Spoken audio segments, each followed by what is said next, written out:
Hello friends, Radhe Radhe. कैसे हैं आप सारे? आई होप आप सभी बहुत अच्छे होंगे। मैं बबीता वेलकम करती हूं आपका मेरे एक और नए वीडियो में। तो फ्रेंड्स, मैंने इसमें कल का थोड़ा सा वीडियो मिक्स कर दिया है क्योंकि आज मैं स्टिचिंग करने बैठी तो थी, लेकिन ना मैंने ज़्यादा स्टिचिंग नहीं कर पाई। मेरी तबीयत थोड़ी ख़राब हो गई थी, बहुत कमर में दर्द हो रहा था। फिर भी मैंने एक सूट तो सिल दिया। जो ये मैंने 2 सूट कल कटिंग करे थे, तो इसमें से मैंने एक सूट सिल के कंप्लीट कर दिया था। बस इसकी फ़िटिंग रह गई थी थोड़ी सी, और दूसरा सूट अभी रह गया है क्योंकि आप हमारी वही लेडीज़ों वाली प्रॉब्लम, और कमर में इतना दर्द हो रहा था ना आज की, बिल्कुल बर्दाश्त नहीं हुआ। फिर मैंने छोड़ दिया। और गर्मी इतनी पड़ रही है अभी कल परसों से 2-3 दिन से बहुत ज़्यादा, कि मतलब दिल्ली में ना कहते हैं लोग कि इतनी नहीं पड़ती है, लेकिन भाई दिल्ली में सर्दी भी पड़ती है, गर्मी भी पड़ती है। तो बहुत गर्मी पड़ रही है अभी फ़िलहाल में, तो बहुत ज़्यादा गर्मी पड़ रही है। आप लोग बताइएगा कि आप लोग कौन कौन से शहर से हैं और उधर कितनी गर्मी पड़ रही है। इधर दिल्ली में तो बहुत ज़्यादा गर्मी पड़ रही है फ़िलहाल। अभी 1-2 बार बीच में बारिश हुई थी तो मौसम तो अच्छा था, बट अभी बहुत ज़्यादा गर्मी पड़ रही है। तो फ्रेंड्स, आज मैं आपको अपनी बुटीक के टिप्स शेयर करूंगी। तो देखिए कि आप भी जानते हैं कि मैं कितना सारा काम कर लेती हूँ। अब देखिए, तबीयत ख़राब हो जाए बिल्कुल बहुत ज़्यादा तो बात अलग है, और उसके बावजूद भी मैं देखिए अपना काम कंटिन्यू करती हूँ।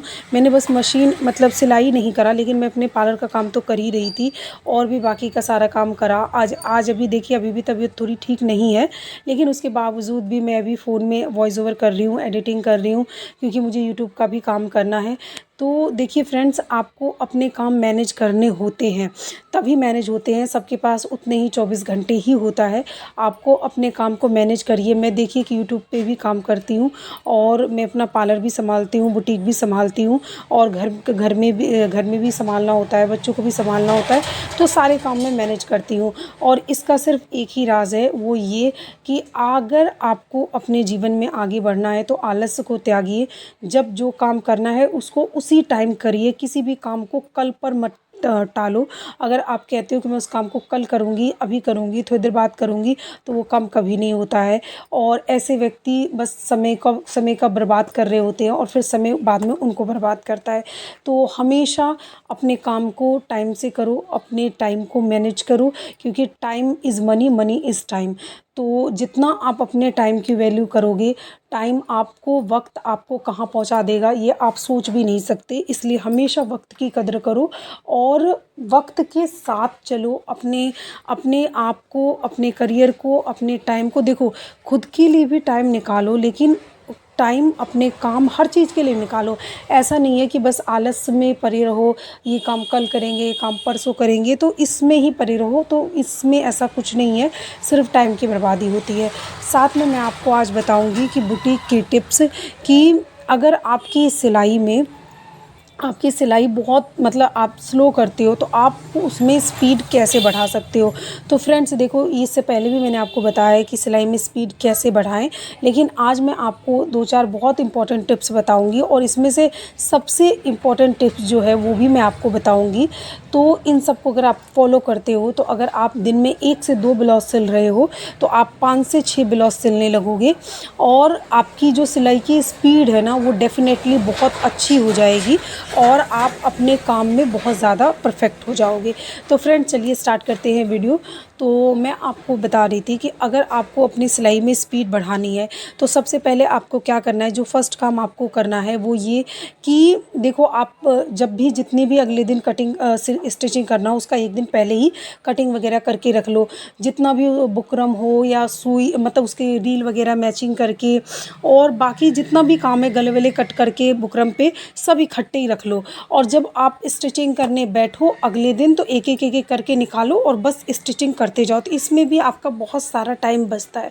दूसरा, जब आप स्टिचिंग करो तो कोशिश करो कम से कम आधा घंटा तो मोबाइल से दूर रहो, आधा से 1 घंटा, क्योंकि ऐसा नहीं हो सकता है कि हम पूरे दिन अपने फ़ोन से दूर रहे, क्योंकि हम लोग का काम भी फ़ोन से भी होता है, कि कभी किसी कस्टमर के फ़ोन आ गए, घर के फ़ोन आ गए, तो वो भी देखना ज़रूरी है। लेकिन कोशिश करो कि जब सिलाई करो तो कम से कम 1 घंटा तो फ़ोन को ना टच करो। 1 घंटे बाद आप देख सकते हो 10-5 मिनट के लिए कि कुछ काम है या जो भी है। तो ऐसे करके आप अपने काम को मैनेज करो, तो भी आपकी सिलाई की जो स्पीड है ना, वो बढ़ेगी।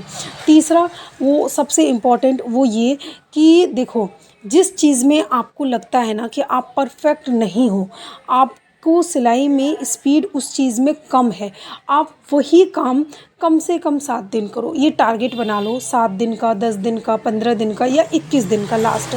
तो ये आप टारगेट बना लो कि मुझे इतने दिन इस काम में स्पीड बढ़ानी है। जैसे मान लो आपको ब्लाउज में स्पीड नहीं है इतनी, तो आप कम से कम 7 दिन या 10 दिन, 15 दिन या लास्ट 21 दिन कम से कम आपको सिर्फ़ और सिर्फ ब्लाउज ही ब्लाउज सिलो। आपके अपने इतने काम नहीं आ रहे तो आप बुटीक से काम ले लो, आप बुटीक का काम ले सकते हो, थोड़े कम पैसों में ले सकते हो, जिससे ये होगा कि आपकी स्पीड बढ़ेगी। तो इस तरीके से आप कर सकते हो। और आप अपने अगर आपका बुटीक है तो आप अपने बुटीक में ऑफ़र चला सकते हो, जिससे आपका काम आएगा। अब देखो काम आएगा तभी तो आप काम करेंगे ना ज़्यादा, जब काम ही नहीं होगा तो स्पीड भी बढ़ा के ही क्या फ़ायदा। तो इस तरीके से आप अपने बुटीक में भी ऑफ़र चला सकते हो।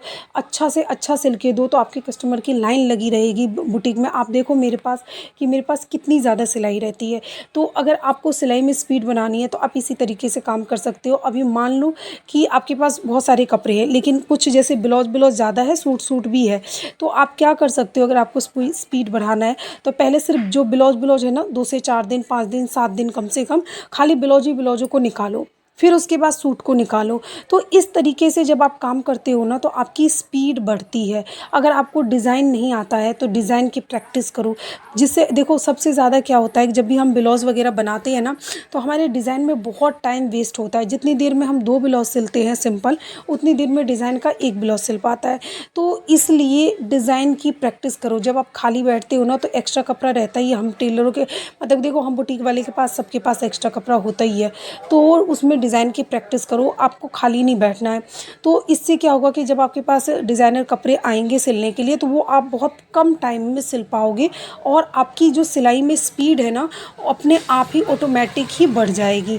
तो इस तरीके से अगर आप सिलाई करोगे तो अगर आप दिन में 1 या 2 ब्लाउज सिलते होंगे तो आप कम से कम 4 या 5 या 6 या 7 ब्लाउज आराम से सिल सकते हो। इसमें कोई डाउट नहीं है अगर आप इन सारे टिप्स को फॉलो करते हो तो फ्रेंड्स देखो मैं यहाँ पे दोनों ही सूट की मैंने कटिंग कर ली थी। अब मैं ये वाला सूट सिल रही हूँ, लेकिन जैसा कि मैंने आपको बताया था कि मेरी तबीयत थोड़ी सही नहीं है, तो मैंने ये सलवार तो कंप्लीट कर दिया था, सूट भी मैंने कंप्लीट कर दिया, बस इसकी फ़िटिंग रह गई थी। तो मेरे से बिल्कुल भी नहीं बैठा जा रहा था, मेरे कमर में बहुत ज़्यादा ही दर्द हो रहा था, तो मैंने फिर इसको रख दिया और उसके बाद सिलाई मैंने नहीं करी इसके बाद। अब मैं इसको कल स्टिचिंग करूँगी और कल मैं को इसके साथ स्टिच करके आपके साथ इसकी स्टिचिंग शेयर करूंगी। और जब ये पूरा बन जाएगा तो पूरा मतलब कतर पे करके करवा के सारा और मैं आपको दिखाऊंगी। तो फ्रेंड्स अगर आपको अपने सिलाई में स्पीड बढ़ानी है ना तो इन सारी बातों को फॉलो करो। आपका काम के साथ साथ आपका काम भी बढ़ेगा। आप देखो स्पीड बढ़ी रहेगी तो आप कस्टमर को टाइम से कपड़े सिल के दोगे तो आपका काम और ज़्यादा बढ़ेगा। क्योंकि आपने देखा होगा सिलाई के काम में ना ये 2 चीज़ें बहुत ज़्यादा मैटर करती है, एक तो फिनिशिंग और एक टाइम पे कपड़े देना। अधिकतर बुटीक वाले क्या करते हैं कि मतलब वो मैं ये नहीं कह सकती हूँ कि उनकी गलती है, अधिकतर ऐसा होता है कि मतलब सीज़न में इतना काम होता है कि टाइम इधर उधर हो जाता है। तो जब अगर आपकी स्पीड रहेगी कपड़े को सिलने में तो आप कस्टमर को टाइम से कपड़े देंगे, और जब आप टाइम से कपड़े सिल के देंगे, फिनिशिंग के साथ कपड़े सिल के देंगे तो कस्टमर आपके पास ऑटोमेटिक ही दोबारा से आएगा, बल्कि और 4 कस्टमर लेके आएगा। तो जिससे आपका देखो काम भी बढ़ेगा, काम में स्पीड भी बढ़ेगी, तो आपका इससे 2 फ़ायदे होंगे। Thanks for